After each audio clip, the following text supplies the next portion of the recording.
Part 6, August. What a piece of work is a man! How noble in reason! How infinite in faculty!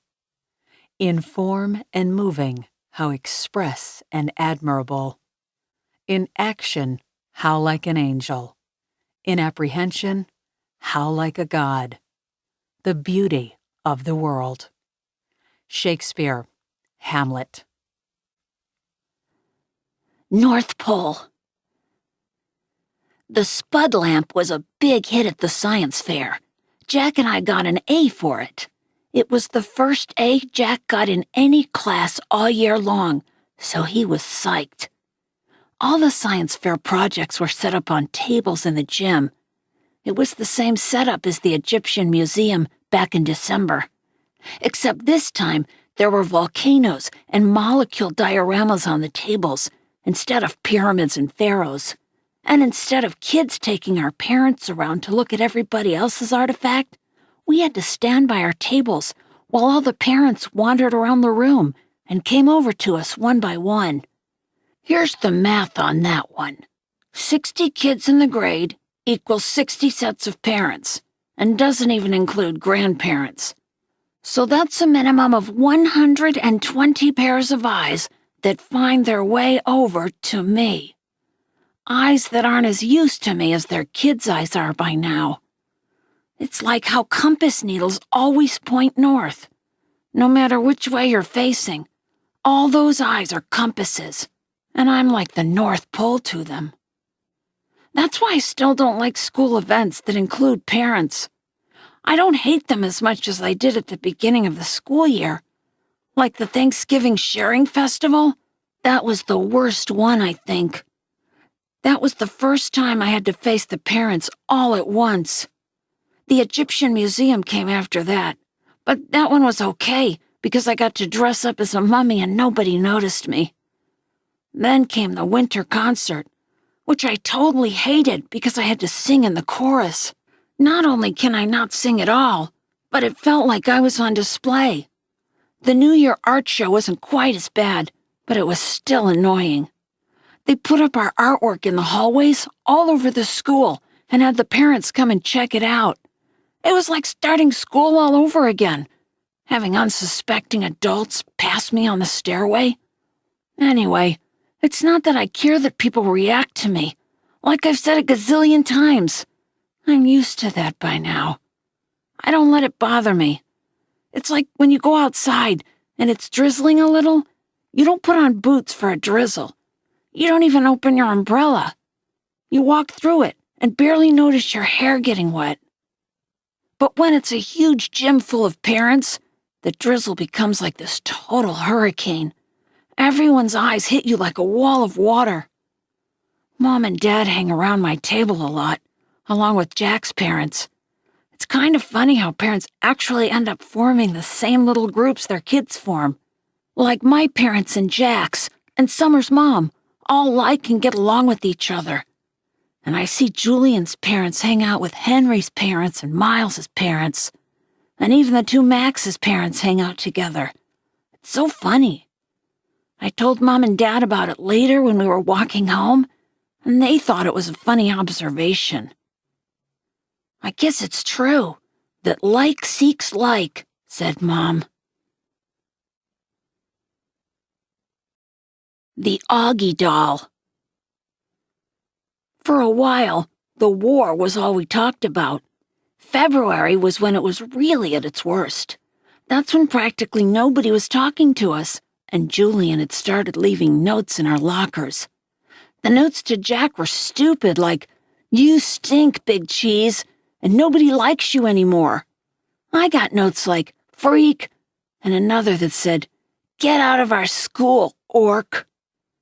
Summer thought we should report the notes to Ms. Rubin, who was the middle school dean, or even Mr. Tushman, but we thought that would be like snitching. Anyway, it's not like we didn't leave notes too, though ours weren't really mean. They were kind of funny and sarcastic. One was, "You're so pretty, Julian. I love you. Will you marry me? Love, Beulah." Another was, "Love your hair. XOX Beulah. Another was, "You're a babe. Tickle my feet." XO Beulah. Beulah was a made-up person that me and Jack came up with. She had really gross habits, like eating the green stuff in between her toes and sucking on her knuckles. And we figured someone like that would have a real crush on Julian, who looked and acted like someone in a Kids Bop commercial. There were also a couple of times in February when Julian, Miles, and Henry played tricks on Jack. They didn't play tricks on me, I think because they knew that if they got caught bullying me, it would be big-time trouble for them. Jack, they figured, was an easier target. So one time they stole his gym shorts and played monkey in the middle with them in the locker room. Another time, Miles, who sat next to Jack in homeroom, swiped Jack's worksheet off his desk, crumpled it in a ball, and tossed it to Julian across the room. This wouldn't have happened if Ms. Petosa had been there, of course, but there was a substitute teacher that day, and subs never really know what's going on. Jack was good about this stuff. He never let them see he was upset, though I think sometimes he was. The other kids in the grade knew about the war, except for Savannah's group. The girls were neutral at first, but by March, they were getting sick of it, and so were some of the boys. Like another time when Julian was dumping some pencil sharpener shavings into Jack's backpack. Amos, who was usually tight with them, grabbed the backpack out of Julian's hands and returned it to Jack. It was starting to feel like the majority of boys weren't buying into Julian anymore. And a few weeks ago, Julian started spreading this ridiculous rumor that Jack had hired some hitman to get him and Miles and Henry. This lie was so pathetic that people were actually laughing about him behind his back. At that point, any boys who had still been on his side now jumped ship and were clearly neutral. So by the end of March, only Miles and Henry were on Julian's side, and I think even they were getting tired of the war by then. I'm pretty sure everyone stopped playing the plague game behind my back, too. No one really cringes if I bump into them anymore, and people borrow my pencils without acting like the pencil has cooties. People even joke around with me now sometimes. Like the other day, I saw Maya writing a note to Ellie on a piece of Ugly Doll stationery, and I don't know why, but I just kind of randomly said, "Did you know the guy who created the Ugly Dolls based them on me?" Maya looked at me with her eyes wide open, like she totally believed me. Then, when she realized I was only kidding, she thought it was the funniest thing in the world. "You are so funny, August," she said. And then she told Ellie and some of the other girls what I had just said, and they all thought it was funny too. Like at first they were shocked, but then when they saw I was laughing about it, they knew it was okay to laugh about it too.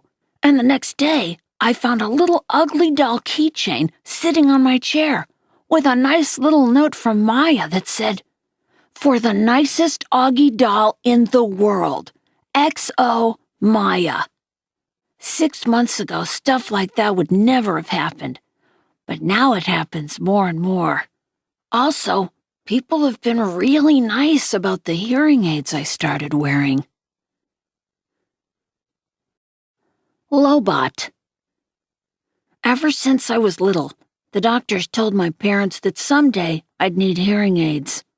I don't know why this always freaked me out a bit, maybe because anything to do with my ears bothers me a lot. My hearing was getting worse, but I hadn't told anyone about it. The ocean sound that was always in my head had been getting louder. It was drowning out people's voices like I was underwater. I couldn't hear teachers if I sat in the back of the class, but I knew if I told Mom or Dad about it, I'd end up with hearing aids. And I was hoping I could make it through the 5th grade without having that happen. But then in my annual checkup in October, I flunked the audiology test, and the doctor was like, "Dude, it's time." And he sent me to a special ear doctor who took impressions of my ears.